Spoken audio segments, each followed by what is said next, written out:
Boa noite para você, sou eu, Alan Passos, e este é o Conversa de Redação Noite em Tempo. Ainda um Feliz Natal para você e para sua família. Ao meu lado, hoje, os jornalistas Marcelo da Fonseca, William Travassos e a aniversariante Edilene Lopes. Um dos temas mais falados no debate público em 2025 foi segurança. Muito cobrado por governos estaduais, o governo federal apostou na PEC da Segurança Pública para integrar e fortalecer o combate ao crime, centralizando a política nacional e dando mais competências à União e à Polícia Federal. Mas a proposta enfrentou resistência de governadores e do Congresso por um receio de perda de autonomia dos estados, tanto que a votação acabou ficando para o ano que vem por falta de acordo. O presidente Lula afirmou que assim que a PEC for aprovada, vai recriar o Ministério da Segurança Pública e separar a pasta que hoje está lá junto com a Justiça, o Ministério da Justiça, que é comandado por Ricardo Lewandowski. William Travassos, teve o PL antifacção, que foi proposto pelo governo, mas virou uma outra coisa, porque foi relatado por Guilherme Derrite, que é secretário de Segurança Pública de São Paulo, e voltou para a Câmara só para isso. Enquanto o debate rola em Brasília, o crime organizado avançou, você falou muito disso ao longo do ano, organizações e facções que antes estavam mais em São Paulo e no Rio foram para outros estados, inclusive aqui para Minas Gerais. Teve aquela mega operação no Rio de Janeiro que terminou com mais de 120 mortos e polarizou, como era de se esperar mais uma vez. Qual que é o balanço que dá para a gente fazer sobre segurança pública? Boa noite. Quando a gente fala de... muito boa noite, Alan, boa noite à bancada, aos ouvintes da Itatiaia. Boa noite especial à nossa aniversariante de hoje, Edilene Lopes. Que Deus te abençoe e te dê muita saúde, muita paz. Quando a gente fala de... Amém. Quando a gente fala de segurança pública, gente... e eu falava, né, sobre o avanço das organizações criminosas, desde 1993 a gente vem... observando isso. Isso não é uma informação do William, é uma informação da Secretaria de Justiça e Segurança Pública do Estado de Minas Gerais. Aqui no Estado, a gente tem, desde 1993, o registro dessas facções criminosas. E esse fenômeno que a gente está vivendo em Minas, da expansão das organizações criminosas, é um fenômeno nacional. E hoje, as organizações, elas já são transnacionais. Você tem aí o primeiro comando da capital em 28 países, né? Já é considerado pelo governo americano como uma organização terrorista, internacional, e a gente ainda acaba esbarrando na burocracia, na dificuldade de integração que existe nesse país. Minas Gerais deu um passo importante no trato da informação de inteligência. Hoje, a gente tem uma espécie de banco de dados onde todas as instituições podem buscar essa informação. No passado, você, para conseguir uma informação de uma determinada instituição, você tinha que ter um relacionamento pessoal com alguém, com algum integrante daquela instituição. Hoje, a proposta é que você consiga fazer essa integração. O governo federal vem falando sobre esse Banco Nacional de Dados, enfim, e quer esse protagonismo. O que muito se questionou, né, sobre essa tentativa do governo federal de manipular a informação ou o controle da segurança pública. Porque tirando dos estados essa autonomia, quem é que conhece bem do enfrentamento ao crime organizado no Rio de Janeiro? É o governo federal ou é o governo estadual? Não tenho dúvidas que são as forças estaduais. No Minas Gerais, a mesma coisa. E o país é do tamanho de um continente. E quando o senhor ministro Lewandowski começou a falar sobre esse projeto, a primeira vez que ele falou foi no CONSUD, no Conselho dos Secretários de Segurança Pública no sul do país, e ele não deu mais detalhes de como seria isso. Ou seja, o governo federal tomou uma iniciativa antes mesmo de ouvir os secretários de segurança. E aí, depois de toda a polêmica, não, nós vamos ouvir todo mundo, e ouve um, ouve outro. Mas no fundo, a gente tem que entender que a organização criminosa, ela avança mais rápido porque ela não segue nenhum tipo de regras.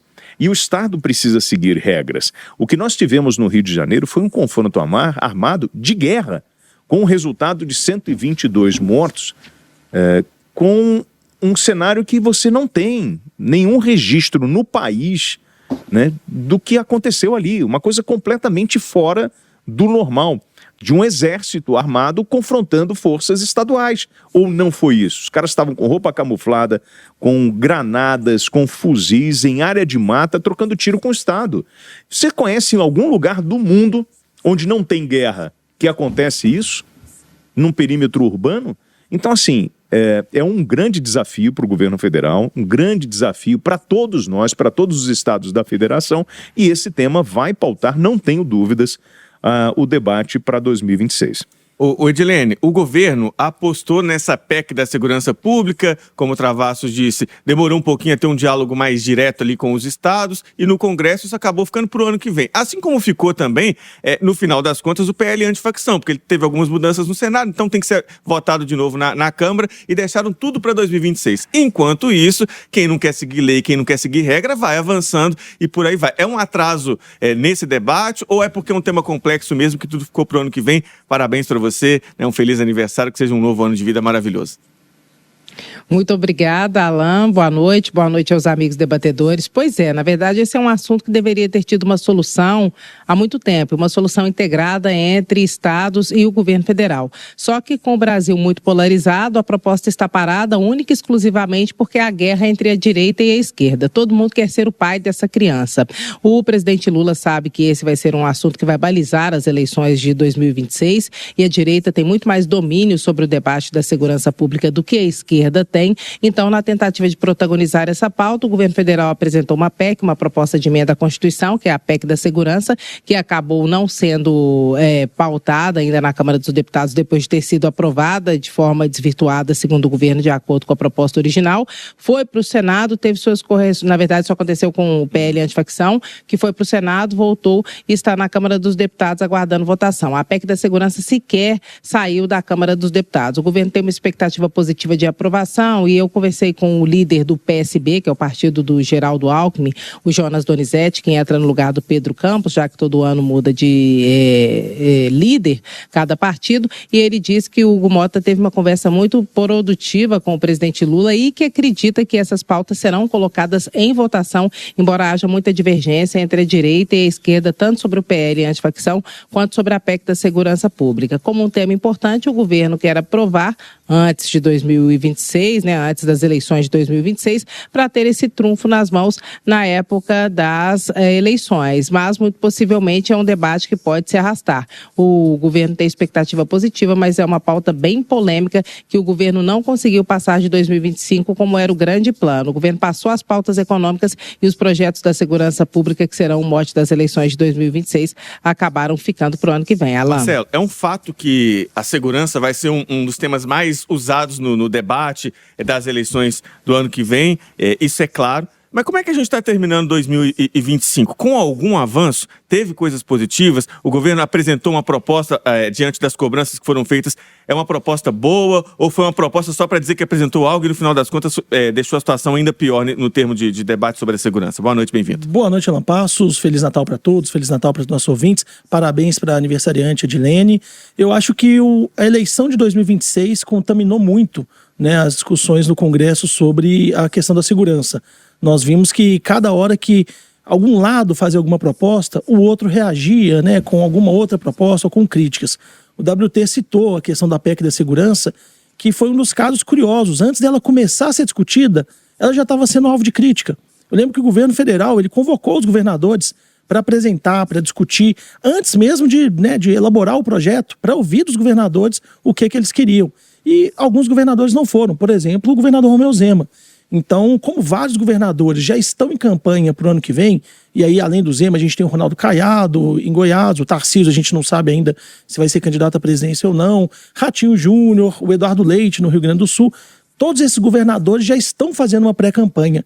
Então eu acho que essa pré-campanha atrapalhou muito para que a gente chegasse ao fim de 2025 com uma proposta realmente séria, realmente com mudanças na legislação, com uma mudança no entendimento de como o governo brasileiro, o Estado brasileiro vai enfrentar o crime organizado. É uma pena, a gente perde mais uma oportunidade por causa de interesse político, interesse eleitoreiro. Agora, para mim chamou atenção na última sessão que teve, no início de dezembro, lá no Senado, o ministro da Justiça, o Ricardo Lewandowski, ele deixou muito claro para os senadores, não tem como falar em segurança pública sem dinheiro, sem recursos.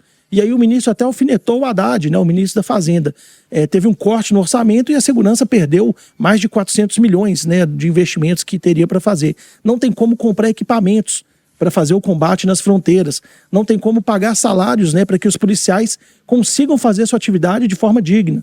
não tem dinheiro para viaturas. Então, esse é um problema nacional e dos estados. A gente vê o governador de Minas também sofrer com isso.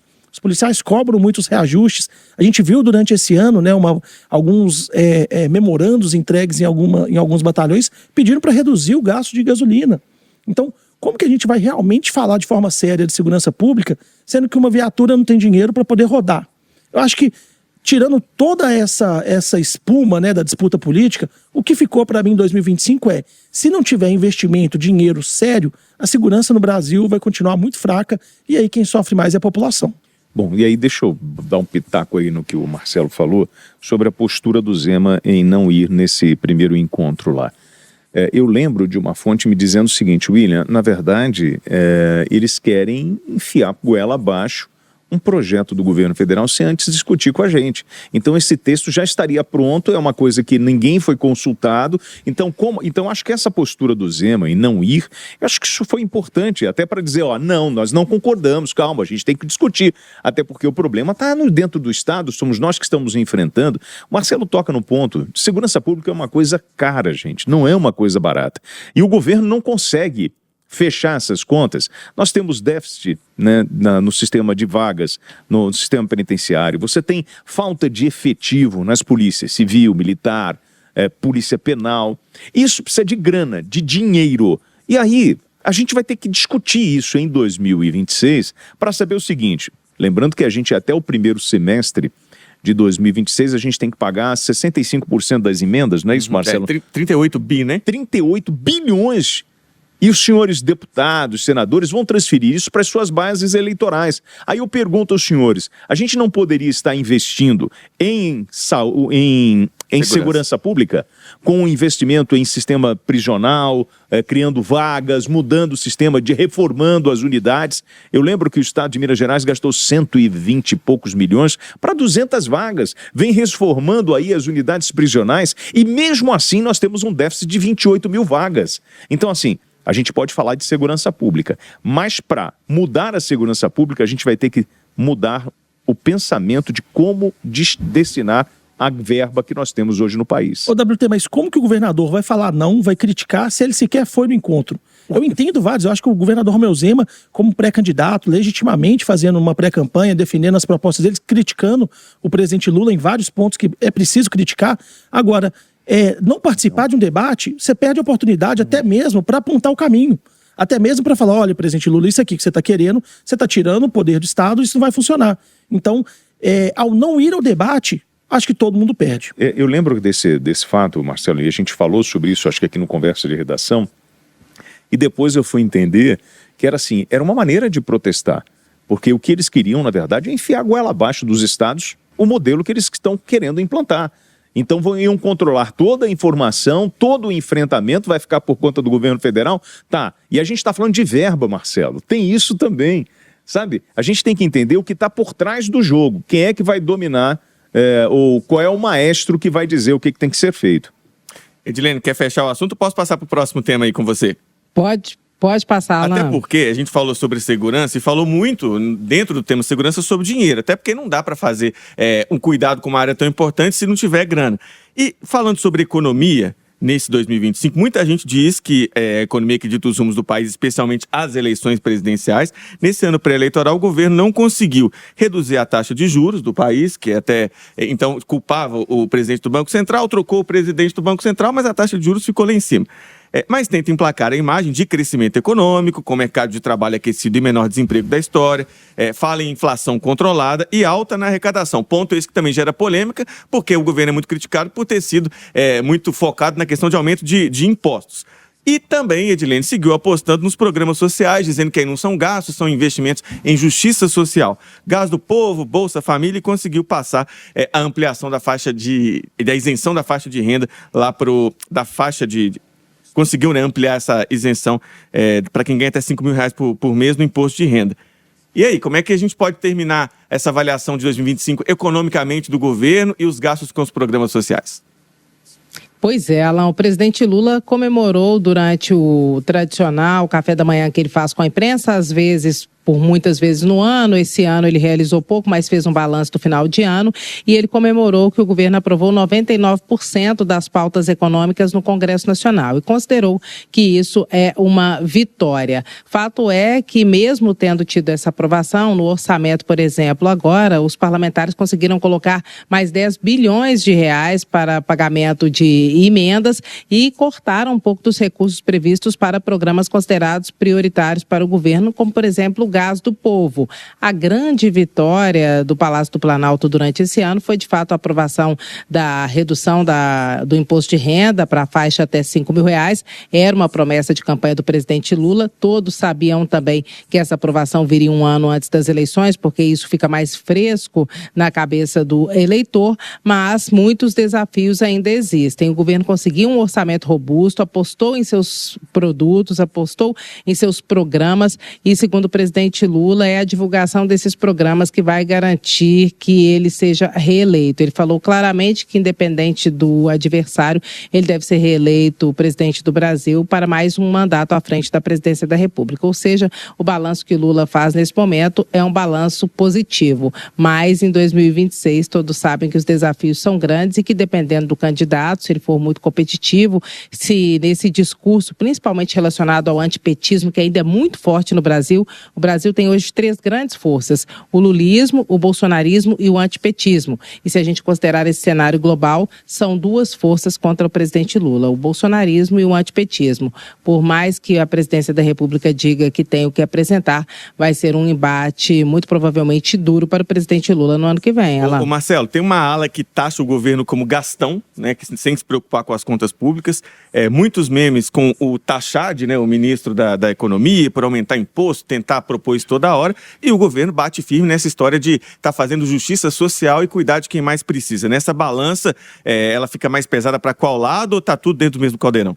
Alan, o governo entrega alguns números que são muito positivos, né? A gente vê uma taxa de desemprego muito baixa, talvez até um recorde histórico, né, da taxa de desemprego. A gente tem um país em pleno emprego, a economia crescendo, a renda crescendo acima da inflação voltando, né, sendo controlada.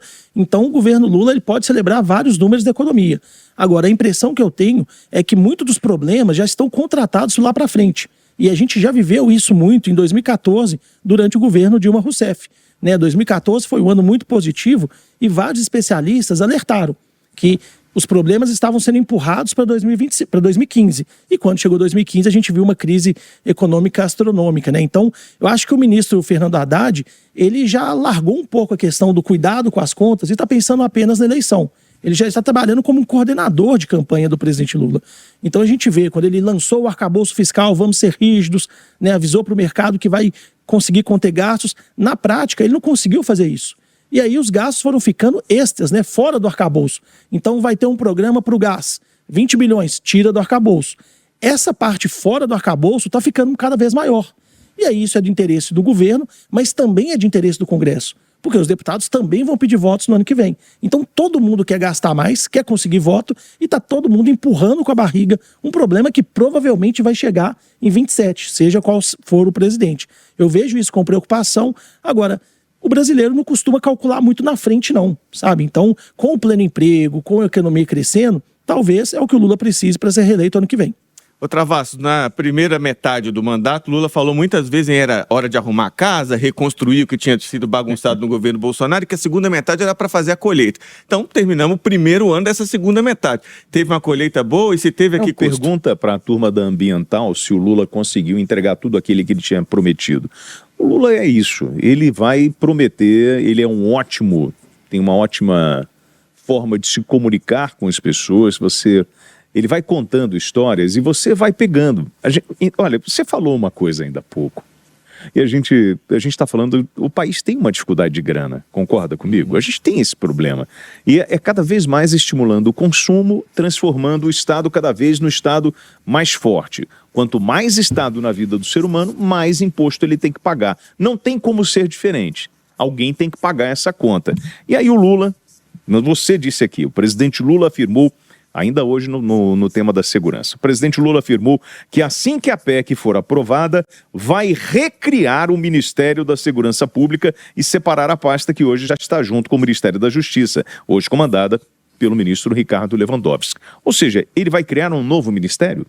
Isso aí você acha que você cria como? É uma canetada e não tem mais custo nenhum? É de graça? É o mesmo preço que a gente vai pagar? Não, amigo.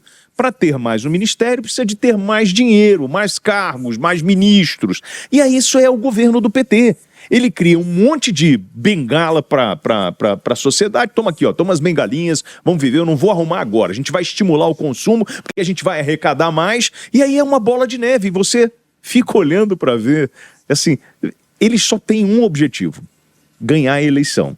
Esse é o grande barato do jogo. Depois, a gente vê o que faz, porque o cidadão vai estar sempre sendo taxado e vai pagar essa conta do elefante branco. William Travassos, Marcelo da Fonseca e Edilene Lopes participaram do Conversa de Redação desta noite, 25 de dezembro.